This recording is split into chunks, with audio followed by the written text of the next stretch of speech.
Um, okay, and then you all should be able to see me. Can you see me, Diane? You're the face I can see right now, so you can see Yep. me, Brandon. Yep. Okay, everybody else is kind of, you basically have literally everybody on there now. So every branch is represented.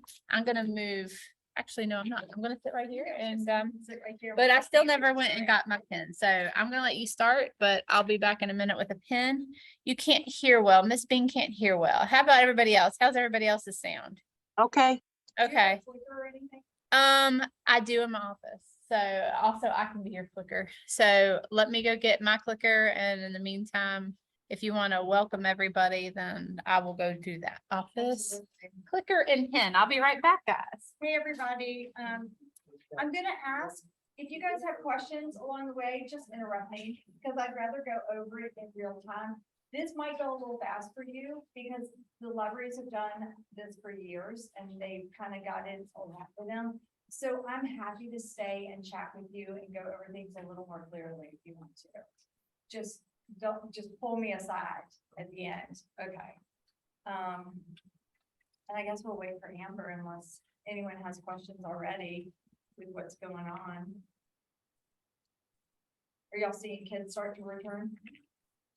I haven't looked at meal count numbers in a while. Well, I mean, the shock was started because we only get kids after school. Yeah. Yeah, we were having the families come during the summertime, but I guess it's different routine now, so. Yeah. Yeah. And Raleigh Court's gonna flip flop the opposite Right, way. exactly. Yeah. Yeah. Yeah. I don't know. Yeah, and you guys can make as many copies of that as you want. I just have to have it in my hand. I'll tell everyone right now, we're under audit this year. Diane, you'll be happy to know John Turk is not doing our audits, so we're in good shape. So if you get a visit, it'll be from Alexa Burnett.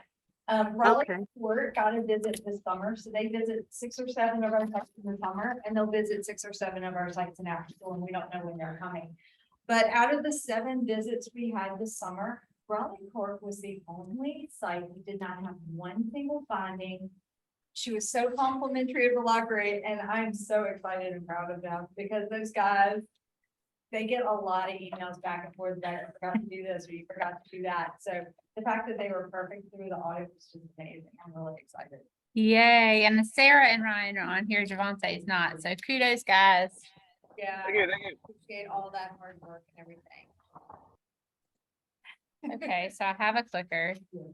Let me go get batteries. Keep on talking. But anyway, so what they'll show up, and when they show up for the monitor, it's our audit, it's a monitor review of your sites. They're gonna randomly choose, they're gonna show up, ask them for ID, make sure they are who they are. Usually PDOE will wear a tag or something. They're gonna watch your service, they're gonna ask you for previous days of meal counts. They're gonna want to see your notebook, binder, drawer, however you keep the paperwork. They're gonna ask you for this training PowerPoint. They're gonna want to see your training checklist in there. They're gonna want to see all your inventory. They'll want to see inventory training, any kind of invoices, delivery receipt logs, anything that you scan to us, you need to keep the master of for the full program year. And this program doesn't end until September 30th. So everything from 21, 22, you can pretty much put aside starting on Monday. Keep it for about a week, just in case she comes next week and she wants to see previous meal counts. Very doubtful that's going to happen. BDOE's in a bit of a technology mess right now. The application has not even opened. So you'll see in my email that I send out with a follow-up that no one's application has been submitted to the state right now. They kept saying it'll be Wednesday, it'll be Friday or whatever. But they're having malware and some other technology issues. I don't get all that for you IT folks. But anyway, as soon as it opens, we're gonna go ahead and start everyone, assuming everyone's open, approved, and it works. Oh, perfect.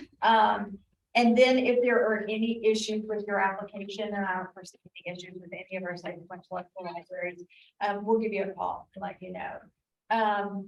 Jean, on yours, instead of Great Beginnings, because you all started as Garden of Prayer, you'll be Garden of Prayer - Great Beginnings. So we'll probably refer to you as Garden of Prayer just because for the last 5, 6, 7 years of SFFP, that's what we've known you as. But we'll put you in as Garden of Prayer / Great Beginnings so that there's cohesion there and that they know you've been at the summer feeding site so that they don't come down on you as hard as a brand new site because they know you've done this program. Okay, with that being said, let's get on with this so I can get out of y'all's way. So this is obviously the 22-23 year. It starts October 1st of this year and it ends September 30th of next year with a little hiatus for summer feeding.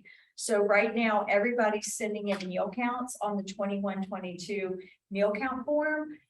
Monday morning, October 3rd, you will start on the 22-23 form. And if they're submitted on the wrong form, I'll have to have you redo them and everything. I am without Maddie. I don't know if you guys know that her last day is Friday. So I am taking over her duties. It's been very interesting to see the candidates who have been applying. So it might be a little bit before I have her replaced, but I've got 36 monitors to do over the next 6 weeks. So it's going to be really tough to get me.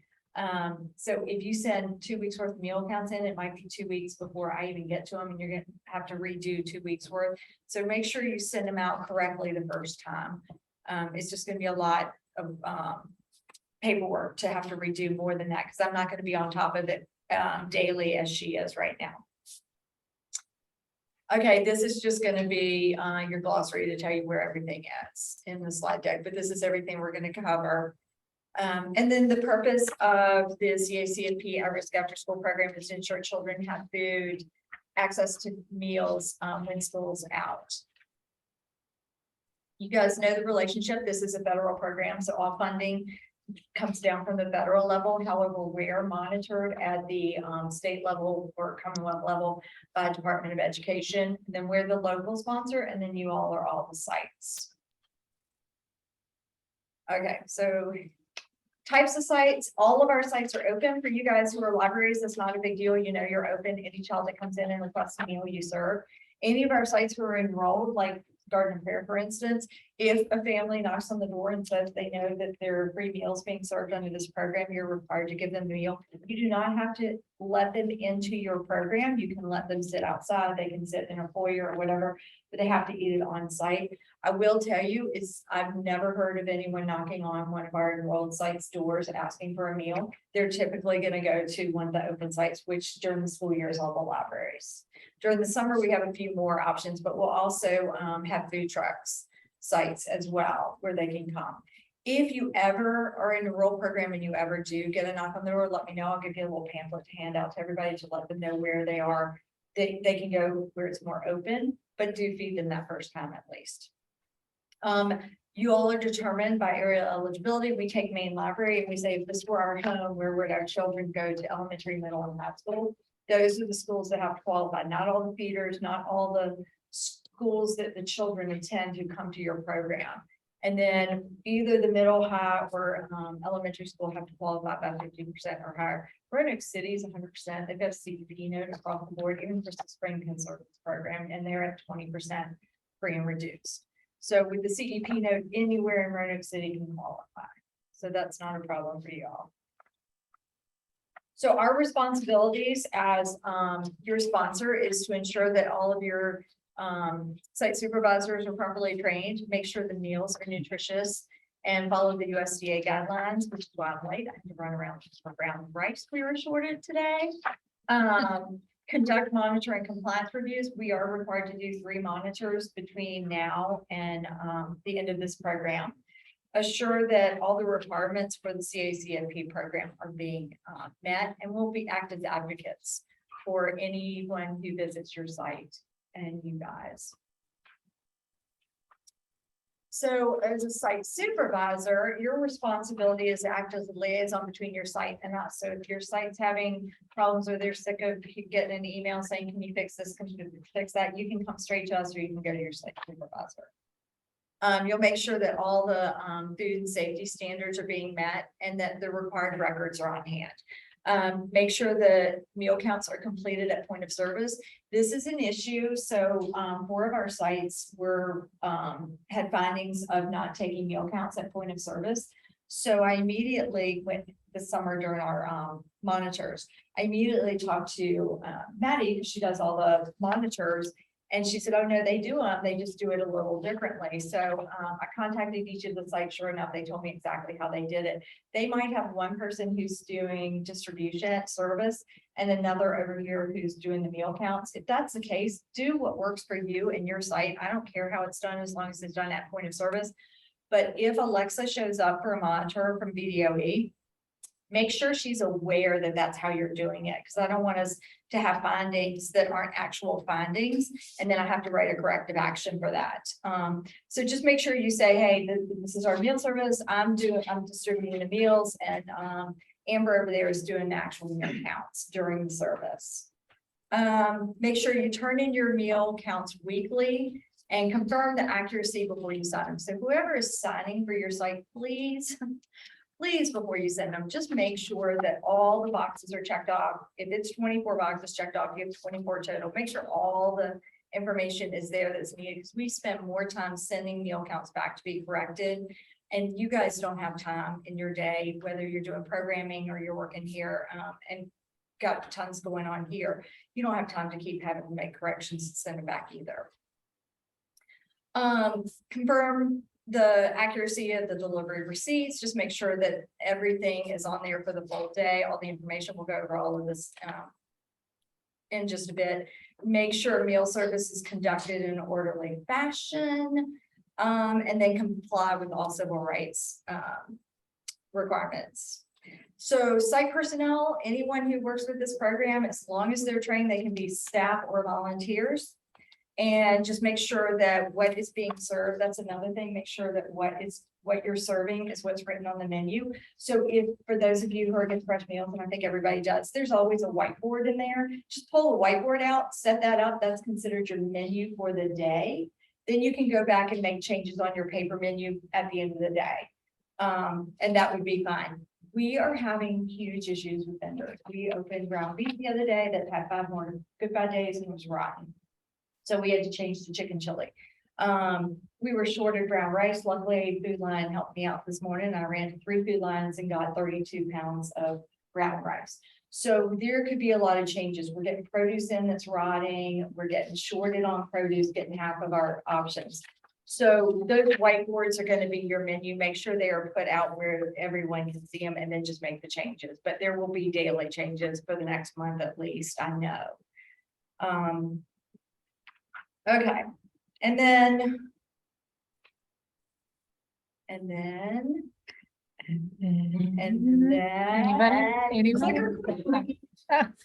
No. Yeah, Sorry, I thought we were quoting a movie. no, you have to click down for me. Nobody. Okay. Page down. Where's my thingy thing? Under, Did we freeze up? okay, I'll just resume slideshow. Maybe that's, I don't know. See if you can click from here. Oh, No? yes, ma'am. Okay. Did I wait too long? Sorry. You're good. No, I think it was, Okay. and maybe the batteries are dying again. Let's see. Just remember to notify us in the event of any site emergency. We're not going to be the first person to call. I understand that, but if you can let us know if something's changed or you have a site emergency, you have to close, you have to move suddenly, anything, particularly if you're getting the fresh meals, because we need to know where to bring it. Anytime you change your site supervisor, just let us know. The libraries are really good about this, so we're good on that one. Anytime you train new staff, and you guys are probably the best sites on this at all. Anytime you have new staff or turnover or whatever, and you train them in there, fill out another training checklist and scan it to us, and then keep your copy. If they sign or are on site for anything during a monitor, they have to be signed on our paperwork. And as long as they're on somebody's, doesn't matter if. No, you guys, what I end up doing is doing a spreadsheet, and I put everyone in the library to cover all the sites. It's Okay, floaters. because we're Yeah, floaters. exactly. We're all And floaters at this point. I have 3 or 4 different main sites who have satellite sites like that, so I just put them all under as floaters. Perfect. So you guys are good that way. If your meals don't have all the components, if you pull that camera lid off and you have 30 sandwiches, but you only had 20 pieces of fruit, let us know immediately. I'll give you the contact information. That's gonna be the kitchen.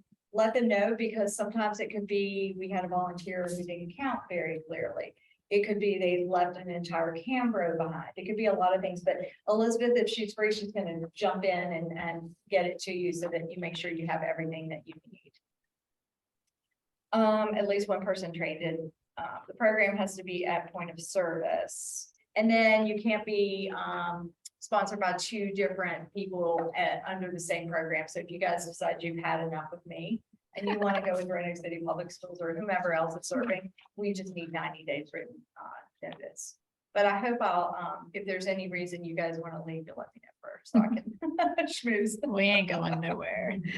I'm not gonna go over some of these because we take care of them on our end, but we're required to tell you what some of the meal patterns and requirements are. So you guys will have this PowerPoint. You can look at it if you want to. I will go over the components for your supper is milk. You have to serve your meal with milk. If you run out of milk and you say, oh, I've got some juice, I'll give them juice. Please do not. I just got an email last night that this happened in the reverse. They didn't have any juice. They served milk and they didn't tell me until today, and they've been doing it all week. So we can't claim any of those snacks, and that's a huge expense to us. So we will try our darndest to make some emergency drop-offs. But without Maddie around, I don't know how much I'm gonna be able to do that. You guys are great that you can re-swizzle, but Gina, if it's an emergency and let us know, or let the kitchen know. Maybe I can get the kitchen to bring some milk, get some milk to the kitchen. They don't typically keep any in inventory, but make sure you serve the right components. And then the rest of the meal is just vegetables, fruits, grains, meat or meat alternative. Quick note on meat alternative. I get emails all the time saying, hey, there's no meat in our meal. Can we claim our meal? Well, they got a grilled cheese and they got a tomato bisque soup. The cheese is a protein, so the cheese is considered a meat alternative. Or if you get a bean burrito, beans are the meat alternative. So we will always make sure there's a meat. If you get a hamburger bun and there's no beef in the middle, that is a problem. There's no meat with that meal, but there's a huge list of meat alternatives. So if you ever want to know, I can put meat alternative, have Elizabeth put meat alternative on the menu. It's not a huge issue. The milk is a bigger issue. And then we only offer 2 types of meals, supper and snack during after school. These are going to be the snack patterns, but that are required by USDA as long as we serve 2 of those. We will always do a grain and a fruit. So our fruit is juice because it's 100% fruit juice. And then these are the supper patterns and the quantities they require us to do. So even if you get a casserole, we have measured it out so that every component is in the right measurement. All right, so you guys, because everybody's so quiet, I never know on a black screen who's here. We're doing true and false questions this time. Oh, jeez. I mean, How yeah. do you like that? Engaging everybody. Okay, if a child is too small to consume the entire 8 ounces of milk component served with a meal, you can take that 8 ounces, share it with 2 or 3 other kids, and still claim each meal because the milk was served with their meal. So if you're online, write true or false in the chat box. And if you're in here, shout it out. Oh.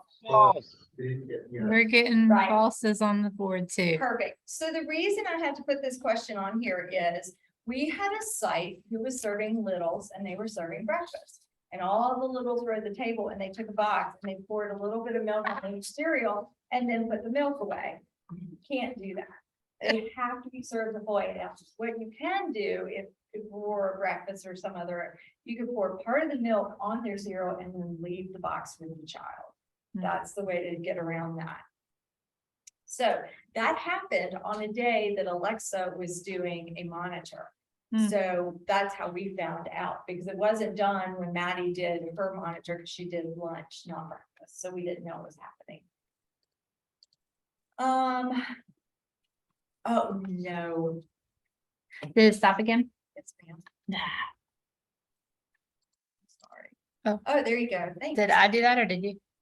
I did that. No idea. We'll find out. We'll find out next time, yeah. True. How to conduct, just make sure meal service is in orderly fashion. You can do a buffet, but a buffet does not mean that you put a little pretty table out. You take everything out of the camera and leave it out on the table. It just means you leave the cameras in the line and they come through the line and you take a meal out of the camera and hand it to them. And then, of course, you can do a seated, all the Parks and Rec do this really cute family style. All the kids pick a chair at tables. They have paper plates and they get served and eat family style. I'm sure you guys have all the time in the world to do something like that, so. Yeah. Children are not allowed to receive a second meal or snack. Make sure if they're hungry again and they want more, you've got that share box or share table, which we'll go over again. And program adults may not receive a meal or snack, so. Oh, it was me. Oh, yay. Yay. Turn boss. Any staff at a site can serve meals and take meal counts during the CACFP at-risk after-school programs. False. False. You have to have someone who's trained.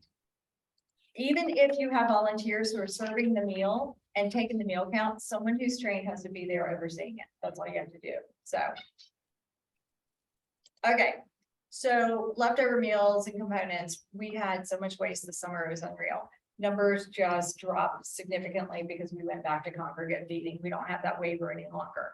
So just make sure if you see a trend and you see Mondays and Tuesdays, your numbers are lower, Wednesdays, they might be higher because kids aren't in activities, so on and so forth. When you send Elizabeth your numbers, let her know accordingly, because we will start adjusting. If you've ordered 50 meals and you've only served 30, we're going to cut you back to 30 because those 20 meals for every meal you don't serve is $5 that we lose in reimbursement that we've spent on product to purchase and prepare those meals.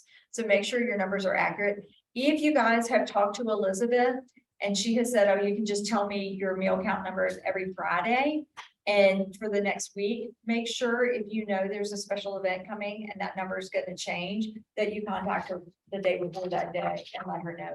If you guys have like a big, huge event like Melrose, who has a petting zoo and touch truck, all that kind of thing shows up and you know you're gonna have hundreds or dozens more, we need to know at least a week or two before so we can prepare for the food order.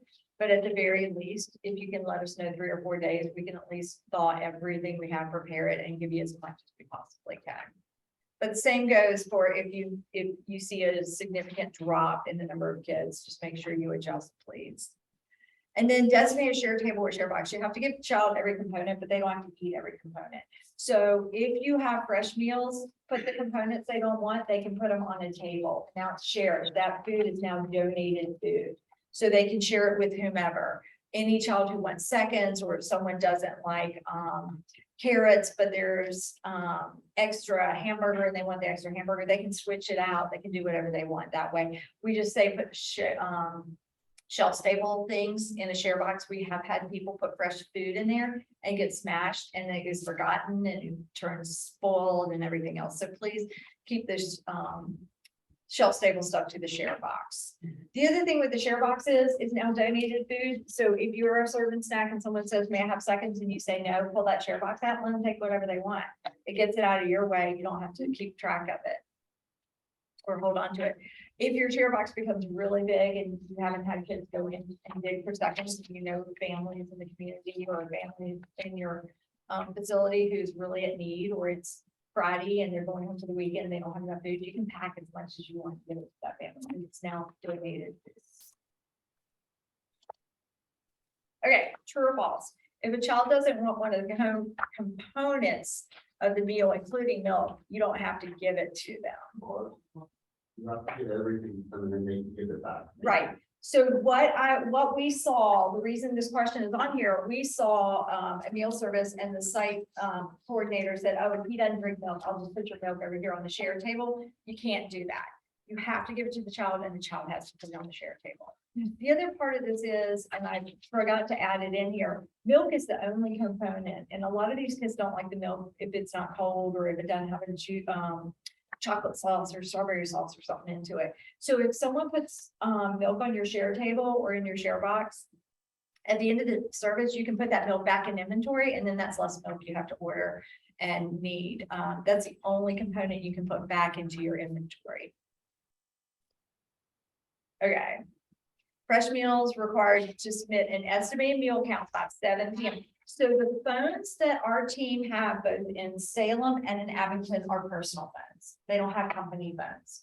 So every time someone sends them a text message or something on a Saturday or a Sunday or whatever, they're contacting them on their personal phone. So if you can adhere to the 7 PM, they actually turn that phone off at 5 PM when they leave for the day. If you can send that in by 7, 8 PM, they'll get it the next morning. Those numbers are given to the kitchen at 7 AM. So if we don't hear from you before at 7 AM, when the kitchen comes in, they already have their numbers. So make sure you do that. Also, make sure you're texting not just Elizabeth, but also Michael. Elizabeth's had a lot of time off. She's taking care of her mother at her home. And so she's had doctor's appointments and all sorts of stuff. She's on vacation this week. So if she's not there, Michael's the backup. Michael actually works in the kitchen, so it's better that he get those numbers anyway. So make sure both of them are getting texts. The night before service by 7 PM, you text them the meal request you need for the next day. So, sorry, I have a question. Yes, Miss Lucy. So I usually text Elizabeth and Chris. Do we not text Chris anymore? Yeah, Chris, please, yeah, Chris just says, hey, thank you, have a great day, but he never pays any attention to those numbers. He's our chef. And he's Okay. more creative than he is detail oriented on paperwork and stuff. So yeah, you can just delete Chris. That was before we had Michael, and I'm sorry about that. No, just wanted to make sure. Okay, thank Yeah, you. that's great. Yeah, just Elizabeth and Michael will be your contacts and Salem. I have a quick question to go back to the last slide on snacks. If a kid just really wants the juice, but not the snack, can that be reused and put it back in the snack box? Like, so if it's sealed up, Kellogg's, whatever. Oh, Okay, you can put it in your share box. right, but it But you can't go cannot back go into the into inventory. Okay. The only thing is milk. Cool. And you should have meals delivered within an hour and 15 minutes of your meal service. If you're really late or really early, let me know. Just send an email to the kids programs or text Elizabeth, whomever you think of, because Elizabeth and I chat a couple times during the day. We're in different buildings. I'm in Salem and our CSC is in Roanoke. So that's where Elizabeth and Michael and Chef Chris are, and Johnny, our delivery person, are all in Roanoke. It's just a couple miles, but it feels a lot further than that some days. Okay, that's Abington, so y'all don't need that. Okay. Okay, well, I'm not even gonna do this question for you guys because it's simple. You send your meal request to Elizabeth and Michael. I think I harped on that enough. Okay, so everyone will have a delivery receipt log. What I'm doing is in our follow-up training, I don't have to attach the sponsorship agreement or the training checklist because you guys are taking care of that here today. But you will get a link to a file that will have everything you need. So if you keep that link, anytime you've lost one of these sheets of paper that you need, you can just relink to that file and get it again.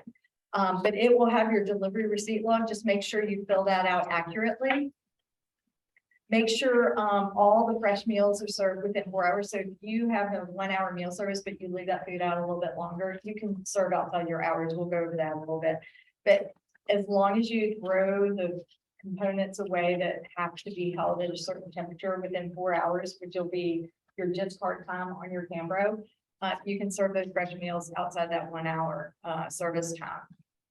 And then make sure your Cambro lids remain on the Cambros throughout service. Just if you're reaching in to get food out and you've got 5 or 6 kids, obviously you take the lid off. But if you've got a lull, make sure you put the lid back on to capture the heat or the cooling, so you don't lose temperature. That's a great picture. Isn't that cute? So that is from, oh gosh, I can't remember her name right now. She was in AmeriCorps from 2 years ago, and then the one over on the right that's kind of covered is in Abington AmeriCorps, and he's actually a teacher and football coach, and he does AmeriCorps with us in the summer. Oh, that's He's cute. great. They're empty, probably. It was for the picture. Now his are empty. Hers were full. And when I saw Tori, and when I saw this picture, they're like, hey, look at this. I went, no. What happens if that falls? Yeah. And we lose all those meals, and now we're late getting meals to service. It was really cute, but I saw the fun in it, but I also had to, as the director of the program, say, No, no, no. No, please." But also I'll use it for a PowerPoint. Right. She was a go-getter. She was here during COVID, so that was a fun year. All right, so here's your delivery log that you'll receive. You just do one line per day. I think most of you have done this. Please, when you get these sheets, fill everything out that you can and make multiple copies so that the information is not missed on it. This one's not as difficult because you have to put site name and site supervisor and then just hand fill those in. This is due to us by the 5th day of the following month of service. So all of your September delivery receipt logs should come to me, come to the kids programs email by the 5th of October, and so on and so forth. But you'll put the time and temp on the Cambro that's written on the Cambro for both the hot meals and the cold meals, number of meals that the Cambro said it would deliver, and then just tell us what time you served. Because even though you might have a 3 to 4 or a 2 to 3 meal service time, 4 to 5, whatever, you might not serve at 3 o'clock. Your first child might not get there till 3:30. So we want to know the first time a child was fed. And then non-reimbursable meals. This can be, you handed a child a meal, they walked across the room, they spilled the whole thing, it's a waste, you have to give them another meal, that's fine, that's a non-reimbursable meal. You will not, if you're replacing a meal for that situation, you will not claim a second meal, you'll just write that as non-reimbursable. If we send you 50 meals and you get 30 fruit component, you're missing 20 meals are missing that component, you can serve all those meals, but you can't claim the 20 that are missing the fruit, yeah. Okay, so we serve a meal to a child, and we did just say, as we get the bag, we mark it down, which is common enough. Yeah. And then we split the bag. So we mark down that bag, we mark down non-transferable. Question? Let's see, I'm sorry, I've actually never done this. There's a special place on the sheet to mark down non-transferable. Yeah, non-reimbursable. So if you've given. What you'll do is at the end of that service day, if you serve 25 meals, but one of them was a replacement, you'll only claim 24. We need to know there's one non-reimbursable meal. Does that make sense? So on this sheet, you'll tell us how many were non-reimbursable. On your meal count sheet, you just won't count that one. And then we'll compare, at the end of the month, we compare all of this. So we'll see how many leftovers and that kind of thing. This is more for the kitchen so they can see where the numbers are and how much waste there's gonna be. But if Elizabeth calls and said, I'm seeing this many, and I've said we had this many meals for the month, because we do grant reports all the time, and I'll say, Elizabeth, this is the number of meals I'm showing came out of the CSC. If there's a discrepancy, we'll go back and say, okay, what's the discrepancy? Well, you had 3 or 4 non-reimbursable meals at this particular library for the whole month. I don't see that on the meal count sheet, 'cause it's just too much to ask you to do it on every single sheet of paper. So we will do that cross-reference. So you'll still claim that meal, but then you'll mark it as non-reimbursable for this purpose, but on your meal count sheet, you just won't count it at all. Does that make sense? We'll get to the meal count sheet and we'll go over it one more time. Okay. I'm the only one who can put a shelf-stable snack, juice, or milk order in the software program, because I'm overseeing the inventory, so they've left it that way and I have no help. So if you need shelf-stable, you guys have a standing 3rd Friday of every month, is that correct? That's correct. And Amber sends me a list of everything you need. And then we set up a pickup time. So if you are in an emergency and you don't have any juice and Maine doesn't have any in supply and no one else can share with you, let us know 4 days in advance and we'll make an effort to get it over to you. But you will, once Amber sends in case she's gone and someone else is doing this, once I have put all the orders in the system, I will tell you the first day it is available for pickup. That does not mean you have to come that day, but it is the first day it's available. You call John Smith and arrange a time. Amber has a standing appointment with John. She calls and says, I'll be there Friday, what time? Yeah. Okay. Of course, So- we don't have a courier right now, so it's hell. But anyway, we'll figure it out. Yeah, and that for those of He's you, so great on working with us on these. Well, and he's good. And on Fridays, if you let me know you need help, sometimes Stacy can help. He does not do food truck on Monday and Friday, but he does run trucks and stuff like that for other people. But if I know ahead of time, I can Okay. have him try and help. Well, we're working on it. It might just be one more month until we get it Okay. figured out. But yeah, we have other people that are pulling up and doing stuff. We just had to do it on 2 different days. And John was so great. So Okay, yeah. good. Yeah, he'll work with you guys. He wants it out of the inventory and out of the warehouse He's- anyway. Yeah. Okay, that's for. Okay, food storage, we're gonna check your food storage when we come and do monitors. Just make sure it's out 6 inches off the ground. The only thing I will talk about on this point is make sure it is in a secured and locked location. I was doing inventory for a site and they were a case short. I did inventory for the site the next month. They were a case short, so I called them. The next month, they were 2 cases short. Turns out their area was not completely locked all the time, and someone went in and helping themselves to a case of snacks every single month. So that was not good. That's a lot of money that is lost as it adds up. So just make sure that you don't have a lot of people going through where you store your food. Fresh meals can only be stored in the Cambros. Don't take them out and put them anywhere else. I do have a couple sites who actually take it out and put it in the oven for holding temperature, but they've been pre-approved for that. So you guys are not, you don't have full kitchens with all of that capacity. When you get your shelf stable foods in, make sure you're putting them behind what you already have in inventory and make sure you can see the best by date on it.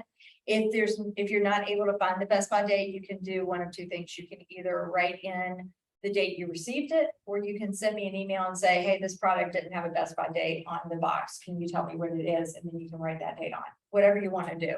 If you're a site that's slower, and the food's going to stay in inventory a little bit longer, it's better to have that best by date.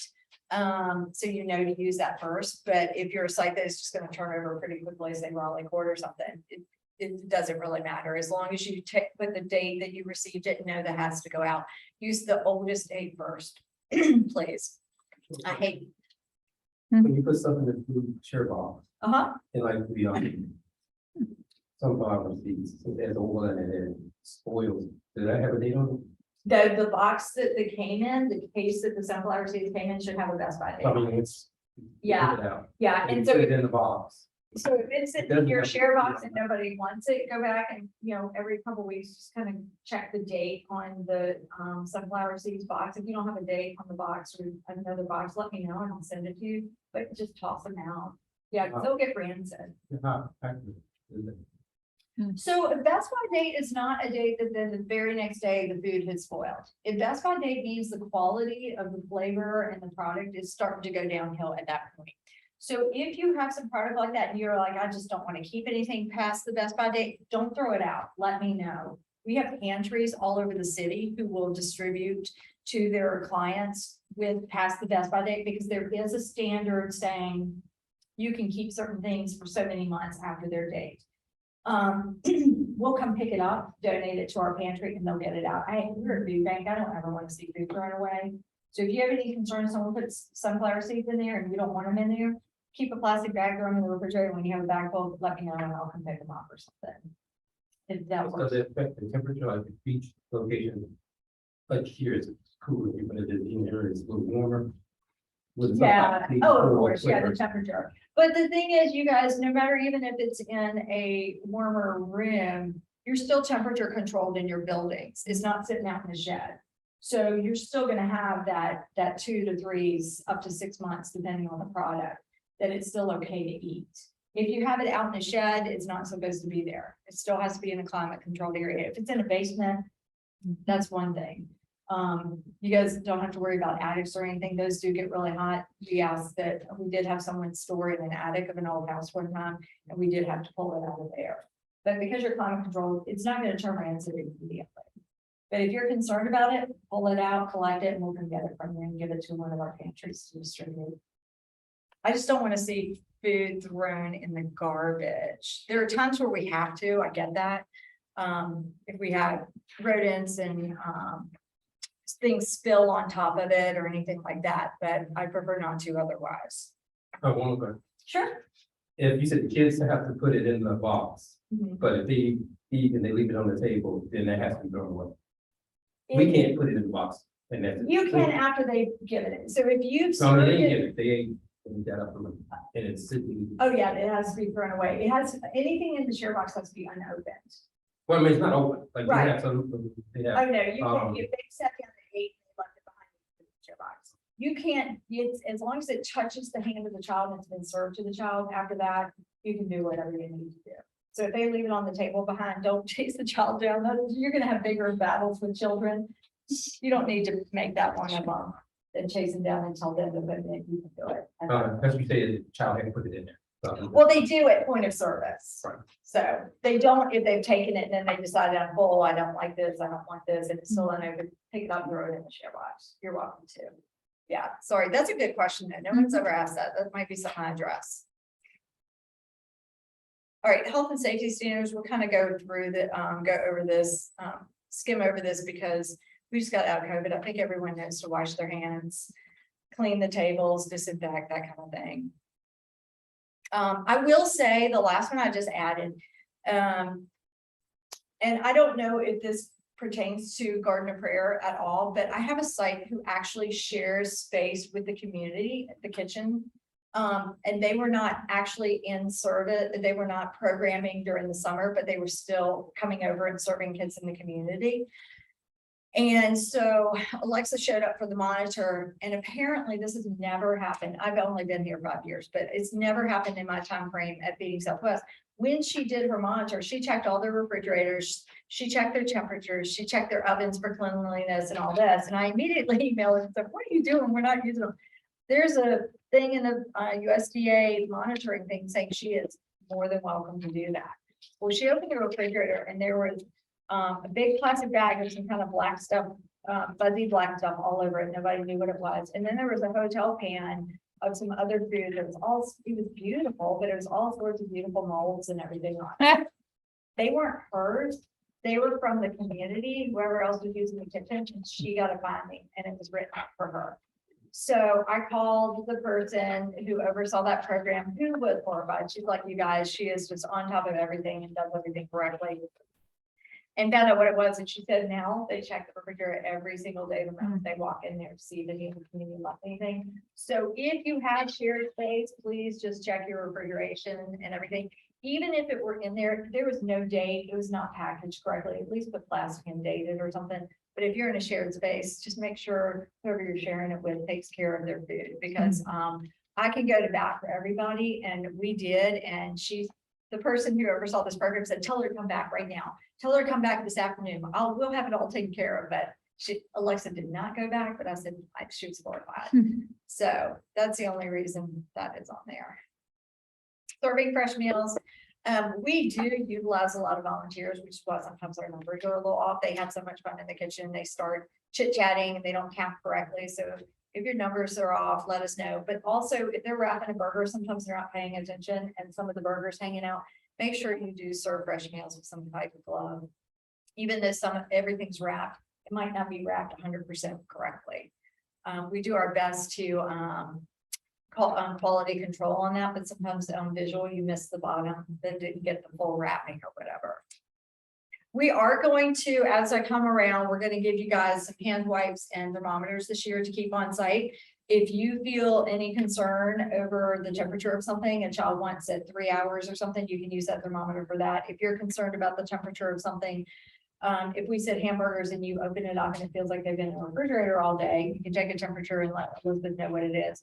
But also those thermometers have to stay at point of service near your binder or something, because there's a new rule.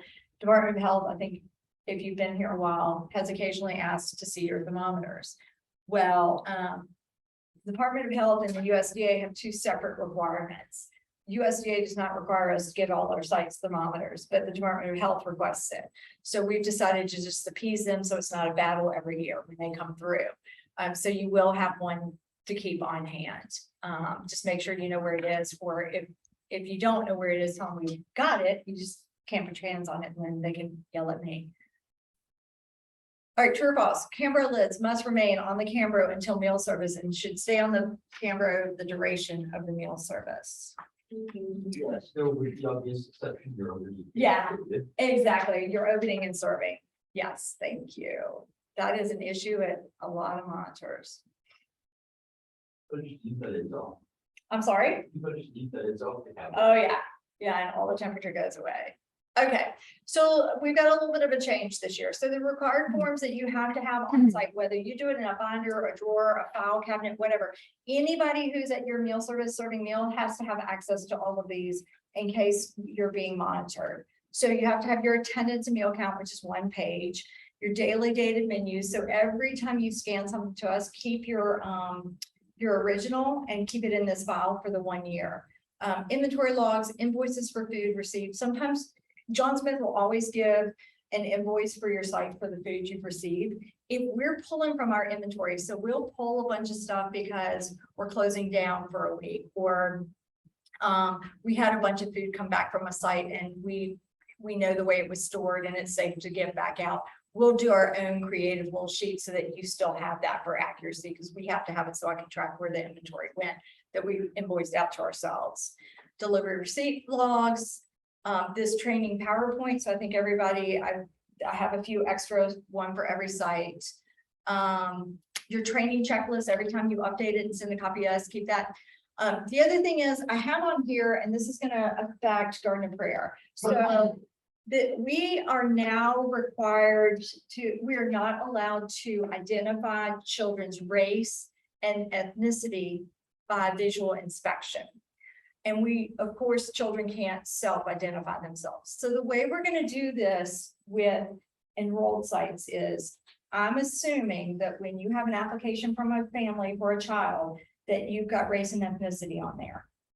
You'll have to have a copy of your roster. I don't care if you have their full name or initials or whatever, as long as you all know who they are and their race and ethnicity beside that. And when we come to a monitor, as we're feeding the children, you'll tell me how many of each race and ethnicity are there. And we'll go over this at each monitor, at the first monitor, because I only have to do it once a year. But we'll go over this information as we go through it. This is going to be new for us. This will be new for our sites. Libraries are a community site, so we're just going to use the government race and ethnicity for the area where you're in. So you guys don't have to do this at all. Yeah. Oh, I'm sorry, I don't, may not fully understand. What if parents come in the sheet to register? their Well, child? this is just for an enrolled site. For you guys, for the libraries, it won't affect you at all. I'm just going to use the census block information. That's approved through USDA. So this just changed this year. They tell us we have to collect the data. So in my training, my question to them was, we have a lot of community sites, particularly in the summer, but even during the school year, we have all the libraries. And they said, we'll call the schools and find out. We don't know who the children are reserved. We don't always ask for their names and all that kind of thing. So that's next to impossible. So this was 3 months, 4 months later, this was the guidance they gave us. So I can use census block for your area and assume all the children who come to main library are in this one census block.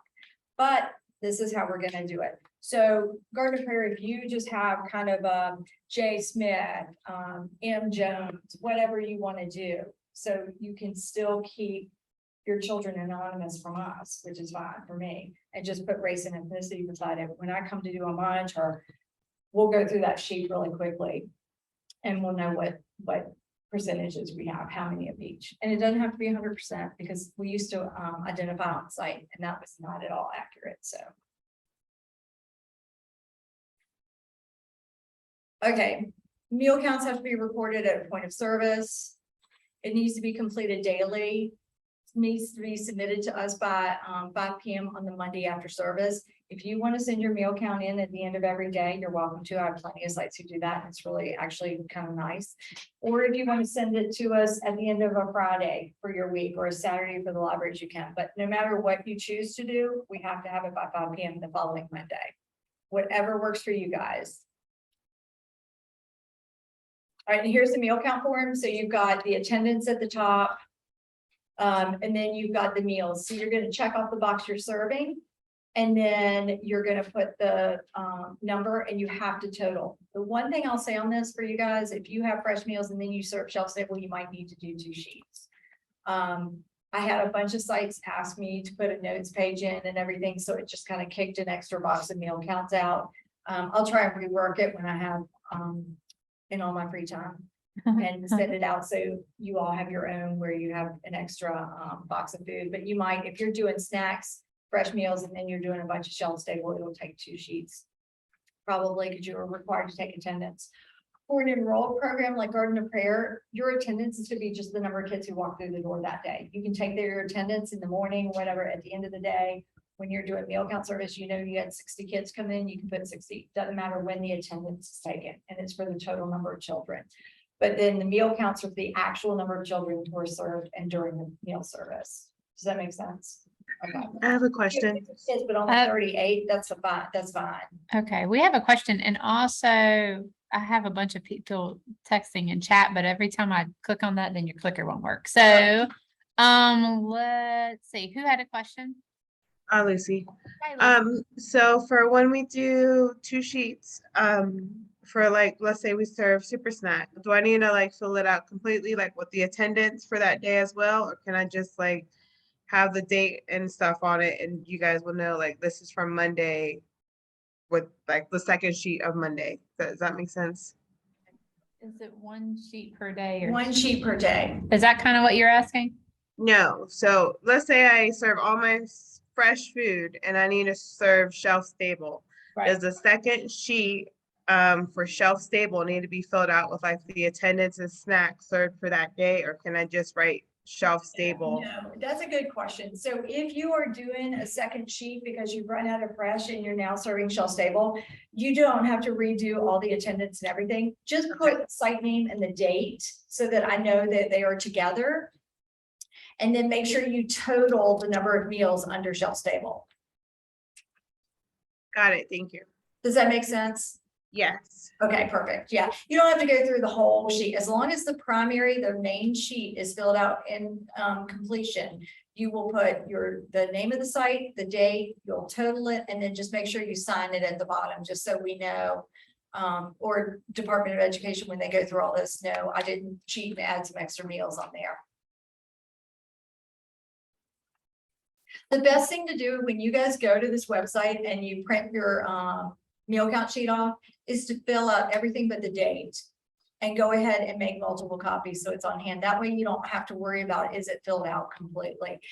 And I know this is nitpicking, and it is, I will tell you that when I took over from my predecessors, we were in the middle of an audit year and I got slammed for their meal counts because of this. These things were not done. They could, if it hadn't been the scenario it had been, if I hadn't taken over in the circumstances I had taken over, they would have made us write back so much money in reimbursement because they said we could have gone in there and added numbers. They hadn't done any totals. It was just a mess. It was a different meal count sheet back then. If you recall, you had to put names and all this kind of crazy stuff, but columns weren't total, things weren't signed, everything. And they would have made us write a big, huge reimbursement check back to them. But because of the circumstances surrounding my taking over, they were very lenient and I just had to write a corrective action for this. So they will not let us claim any meals if this paperwork is not exactly right. They just won't let us. So that's why we have to come down on you guys. I feel like it's police half the time, but this is what is required with this program. I have a question. Okay. All these children. We got another question. Go for it. So what we've been doing at Gainsborough is that for dinner, when we run out of fresh food, we indicate right there when we start doing super snacks. Can we still do that, or do we now need to have a separate sheet for super? Yeah, snacks? you can do that. If you prefer to do that, you can just mark, I don't know how you're doing it because I don't see your meal counts all the time. I'm going about to until I get this position rehired, but are you just putting a line and then writing in shelf snacks and shelf stable snacks and then an arrow for the rest of them? Yes. So we just mark, so say we give out I'm fine 15 with that, as long fresh. as you make an effort to let us know where the cutoff is, because that's the Okay. important part. I'm doing grant reports on fresh meals versus shelf stable all the time, so I need to know a really accurate count of how many were shelf stable and how many were fresh on that meal count form. So if you don't want to add a second sheet, you can do it that way. I'm happy with that. Okay, thank you. Yeah, no problem. Are there any other questions as of right now? Cool, okay. Well, I just want it to be easier for you all, but we stay compliant. Okay, you're gonna have to tap me. I knew it. Ma'am. Yes. Maybe. Yeah, just make sure you cut, before you sign that sheet and you scan it over to us, please make sure everything's on there and accurate. We get a lot of times where people will put 24 meals and then they'll just kind of put a slash mark so they know that's their last meal for the day, and then they'll put 25 meals in the total. So just, if you are one of those sites that does the slash mark, just to let us know that's the end of your meal service. You don't have to do that. We can see where the last meal was served. The 24, just make sure you're accurate with your total at the bottom. And then meal counts must be submitted no later than Monday for the week of the previous week's service. Meal counts don't have to be turned in weekly as long as they're received by the 5th day of the month following service. False, exactly. I do have a couple sites who are like, well, does it matter? You're getting it by the 5th day, you know, October 5th. Yeah, it does matter because I have reports, I have stuff, the finance department is constantly calling, asking for data, and they want it up to that day. So if it's a Tuesday, I need to up that information to them for up to the Friday before. Especially quarterly when we're turning things in for the business administration committee or the board. So those key dates, October, April, July, I can't even remember. I have to have everything in, and those are where you're going to see that we are really on top of you because we have to have all this information for our committees. Menus, okay, you do have to post the menu. If you're serving shelf-stable meals, fresh meals, and snacks, all three have to be posted. If we will always put fresh fruit on there. If you guys please write in what the fruit is for that day. If it's a hodgepodge, if it's a multiples, whatever, just put one. It doesn't matter what you put in there, but you are required to have the fruit on there. We can put the fruit in there, but then you're going to be changing it every day. So you may as well just write it in for the day. Because we just never know what the fruit's going to look like when it arrives. These menus are due to us with all the changes at the end of the month by the 5th day. So that September menu with all your changes and everything is due to us by October 5th. You're going to see on your menus, it'll say leftovers day and it'll have some lines. So if you have leftover day on a snack day and you serve 5 or 6 different snacks and you don't know what you served because you just throw them all in one big container and the kids can come and pick and choose. It's a good time to let the kids have a choice because they don't always get a choice. Just write in 2 or 3 snacks and 2 or 3 juices. You don't have to put every single thing you serve, but just put a couple options in there because I will have to have that filled out. I'll always send the menu to you by the 27th. And I say always, this is say 90% of the time by the 27th. I do have a few sites who are much smaller. And so they might have not as much inventory. They might not have one of everything. If that's the case, they like to create their own menu. So I will send the snack menu out in Word so that they can edit and change it. If you're going to change the menu based on what your inventory is or what you want to serve, if you want to serve things in a different format, that's fine, but make the changes on the Word document, submit it to me before the first day of service because it has to be approved. And then before you can print it off and post it. And then this is the inventory form. I think we kind of go over this. Inventory on hand is actually the number of units. So if you have 5 cases of 50, you have 250 units. So that'll be your current on hand. You don't have to fill this out all the way across. I've had some sites request this, which is why we do it, but you can put the dates and how much you served and everything. Where this is not going to be 100% accurate if you do a lot of leftover days. You don't have to do a leftover day. You can choose 1 snack and 1 juice and get rid of it. But I need from the libraries by the 5th day of every month, I need your inventory sent in. So all your inventories need to be counted and submitted by October 5th for September.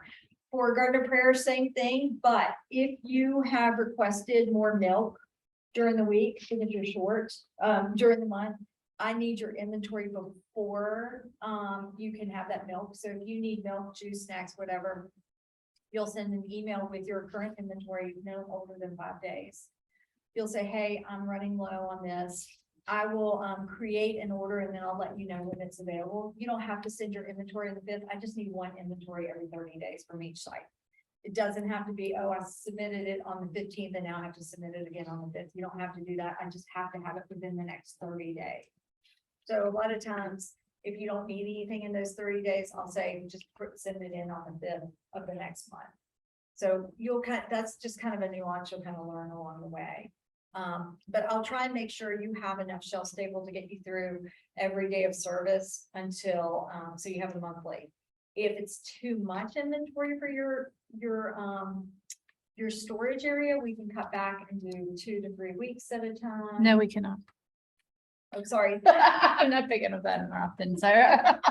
Well, but she can. Ah, But anyway, we can kind of talk about that a little bit more. So when you say, okay, when we deliver your first set of shelf stable stuff, which will probably be Friday, you can kind of tell me, do you want, I'll send you 2 weeks worth. Once you see what 2 weeks worth looks like, you can say, oh, I can handle a month's worth. Okay. Kind of thing. I thought I was having to pick stuff up and I Oh, freaked out. no. Oh, you're fine. But we'll bring you on Friday your first delivery. After that, you have to arrange for a pickup at the warehouse. And we can kind of go over that more in detail. That's where on that slide back there that says, I'll let you know when it'll be available when you set up an appointment with John Smith. The only person I have available to kind of help with emergency stuff is Stacy, and he's really only available Monday and Friday if he's not on the truck schedule. So we'll do our best. I've picked up a few more staff, so my life is kind of chaotic right now. I'm going to be back and forth to Abington a whole lot, as well as some PTO. Plus, I'm picking up all the monitors, so I will not have time to breathe. So if you don't hear back from me in a really quick timely fashion, Howard will probably be the person you hear back from. He's the rep in Abington, but as long as you're emailing kids programs, he sees all those emails, so he knows what's going on as well as I do. This is just a cheat sheet of what's due weekly is your meal counts, and monthly, your inventory, dated menus, delivery receipt logs. And then if you are missing any meal counts for the month, they absolutely have to be into us by the 5th day. So if you're out sick and no one knew to send the meal counts in and we haven't gotten on you already about getting them into us, at the latest, they're due by the 5th day of the next month. All right, here we go. Site reviews. So the monitors will be conducted by us, Department of Education. Our contact now is Alexa Burnett, Department of Health, and USDA. I've never seen the USDA hit any of the website, any of the sites. However, if you've seen the news, Minnesota has stolen $250 million from this program during COVID. So USDA has submitted something saying they could start doing monitors on site. I don't know that we'll see that, but definitely Minnesota might. Department of Health, typically they're only coming in the summer, but they very well could come during the school year as well.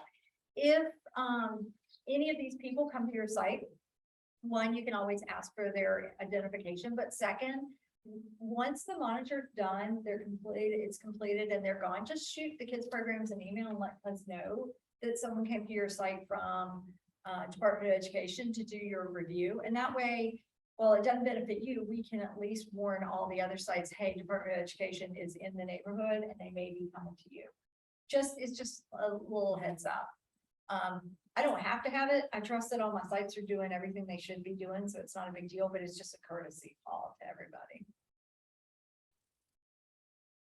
All right, so Department of Education will not give us a date. They'll just show up. She did, however, say, hey, I need some kind of information from you because I'll probably be doing monitors before summer's over. That's the email I got. I don't know that I'll get it from the after school program.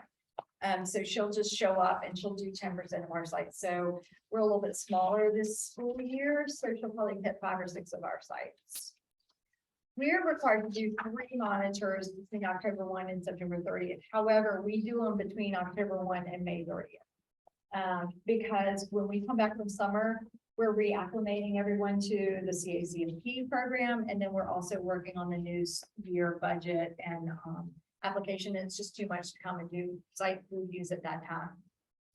2 are required to be unannounced. The third one, we can call you and say, hey, we're coming on such and such day. However, if we find a lot of issues at any of the other monitors, we're just gonna show up unannounced for the third one. That only happens with about 1 or 2 of our sites annually.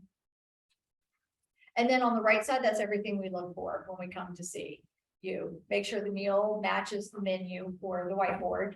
All components are being served. So when we come to see you, we don't always have all the meal counts in, but we're required on the form to see 5 days worth of meals. So we're gonna say, hey, we need to see the previous 4 or 5 days worth of meal counts so that we can put it in on the review form. So make sure that you have all that in your binder or drawer.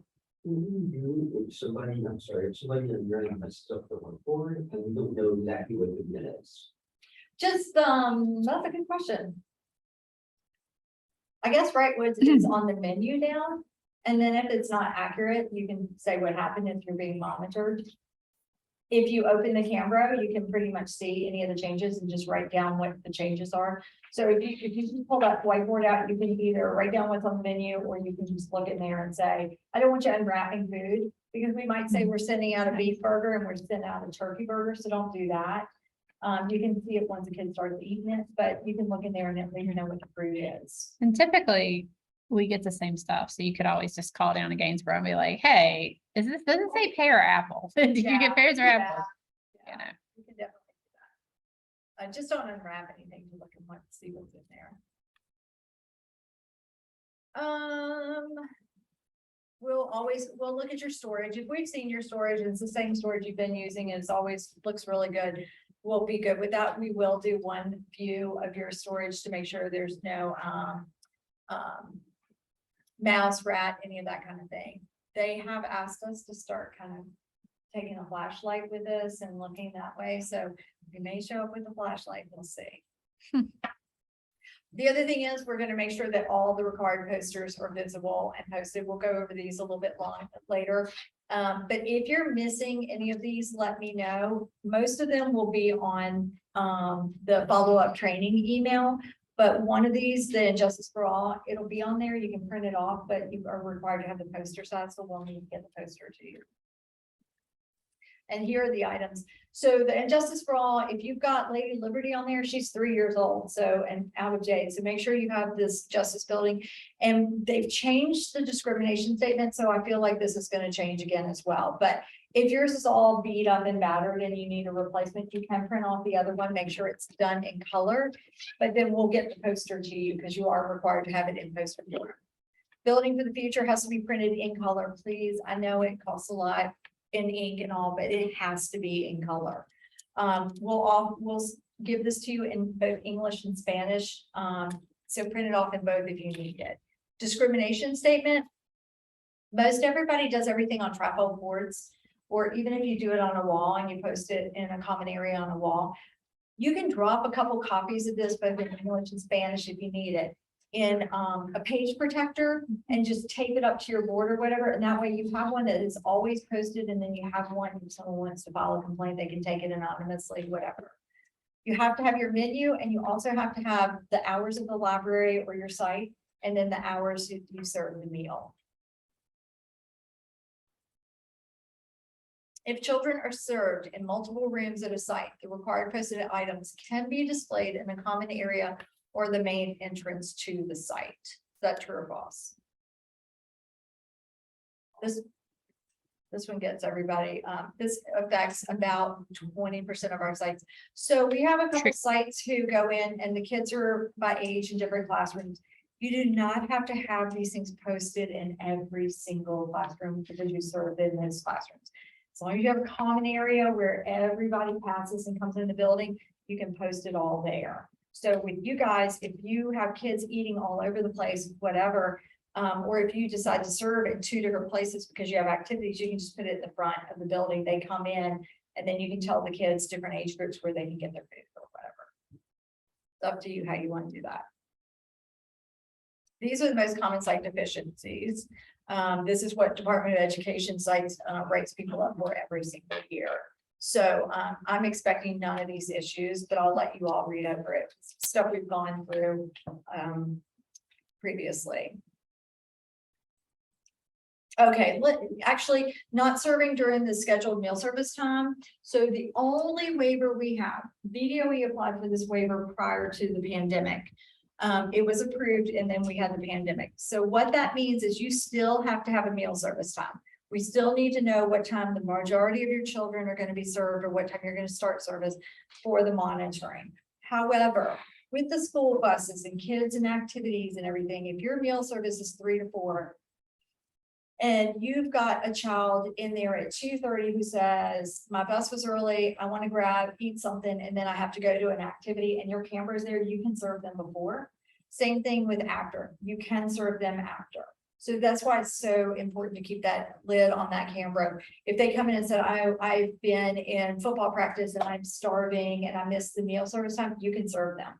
The only thing is with fresh meals, you may not serve them outside the discard date time on the camera. So if the discard time is 5:30 and they come in at 6, they can't have a meal. But if you have shelf stable, you can feed them a shelf stable meal. So that is up to you all how you run that with your library. You don't probably want kids coming in constantly after your meal service time. You have a meal service time for a reason. But if you want to, or you know it's an emergency situation, or it's just something that happens every now and then, you're welcome to. You can do that. All right, civil rights. We're going to go through this pretty quickly because everybody does civil rights for their own companies and organizations, and now you're required to do it again with us. So, No, before we go over that, just for the branches that I know you're getting ready to open in 10 minutes, if you have to drop off, that's fine. I'm going to be recording this if you need to catch the last 10 minutes of this. But just make sure your name and your branch is in the chat in case you didn't do that at the very beginning. Okay, continue. okay. So this is required for everyone who works with this program, applicants and with the applicants and the participants. It's required at the state level, the sponsor level, and the site level. And anyone who is the recipient of federal funds is required to be trained in civil rights. Discrimination, different treatment, which makes distinction of one person or group of persons from others, whether intentionally by neglect or by actions or lack of actions. Protected classes has changed a little bit. So protected classes in this program is race, color, national origin, age, gender identity, and sexual orientation and disability. Requirements are to provide public notification, collect and report racial and ethnic data, assure equal access to the program by providing reasonable accommodations for people with LAP or with disabilities, develop and follow procedure for handling civil rights complaints, and conduct annual civil rights training. This is the public notification. We will take care of this. We will submit a media release to VDOE. They'll approve it. We'll send it out to radio, TV, all of our social media sites, and we'll do it throughout the entire program. If you guys advertise it and have our name on it, make sure you have our new logo and the discrimination statement on there. And Justice for All poster is part of the public notification, so that's why it's required to be posted. Pictures should be conveyed with equal opportunity in photos and graphics, so make sure you have all sorts of race and ethnicity pictures of children. This is the non-discrimination statement. It has changed, so if you're currently using the old one, this is the one that they're going to require going forward, but you can use this institution as an equal opportunity provider. All right, so these are the ethnic and racial categories: Hispanic or Latino, non-Hispanic or non-Latino. Racial categories are American Indian or Native Alaskan, Asian, Black or African American, Native Hawaiian or other Pacific Islander, or white. And the little blurb that's at the bottom, we went over how I'm going to collect that data going forward.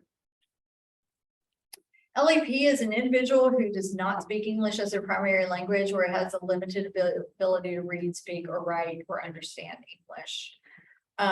You still need to provide meaningful access to your program to participants of LAP. So ways to do that, you guys have everything at your fingertips. You can have anything translated into pretty much any language, but when you have someone on site, the best thing to do, you've got all these different options you can use within the community, but there are some really good apps where you can just talk it, speak in, tell it what language you want it to translate over to, and then share that message with the participant who is LAP, and then they can do the same back. Yeah.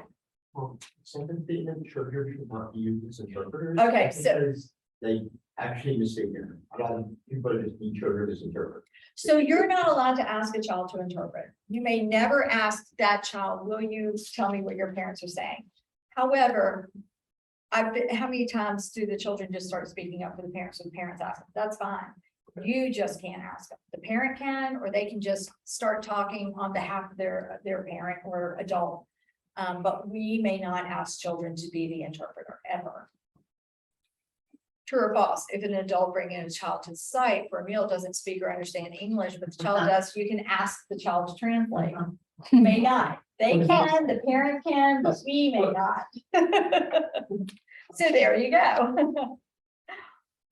Disability discrimination is, disability is a person with any physical or mental impairment which substantially limits one or more major life activities. The participant can have a record of having that impairment or can be regarded as having, you can tell. And it can affect any type of major life activity. So you must provide reasonable modifications. I know there was a family with handicapped children at Williamson Road, and they would come up and the kids during the grab and go part, they would give the kids the food and take off. But in a situation like that, you can still feed the children in the vehicle, but the vehicle, they have to remain on site and consume the food. They can't just take it with them. So you can make accommodations that don't require any funding or anything like that. All of our sites are handicap accessible, but if you've got children, it's going to take a half an hour to get those children out of the car to eat for 10 minutes and get a half hour back in. If you guys communicate clearly and provide the level of service and choose to feed the children, you still need to observe. So someone has to observe that they're eating and staying. You're welcome to do it that way. Just provide the same service in a way that works for you all and the families. It might be they contact you and say, hey, I'm coming. Ask them to give you a heads up so you have enough staff or something. Just make sure you accommodate them. They can still take their kids out of the car and bring them if they choose to and get some great books and that kind of thing. But there are some that might be in a hurry and you still need to feed them. But they can eat in the car as long as they stay and eat in the car. And then civil rights complaint. I'm sure everybody has their own policies and procedures. Complaints can be verbal, written, or observed, and they have 180 days from the day of the alleged discrimination. So make sure they have the USDA complaint form. But before it gets to that, work with someone, work with them. If you identify something that's going on, identify the problem, determine the solution. Talk to the customer and gain their approval, help resolve it. Create an agreement and then just follow up with them. It's okay to email your program representative directly with any questions or requests for food or any updates for your site. This is kind of a tricky question.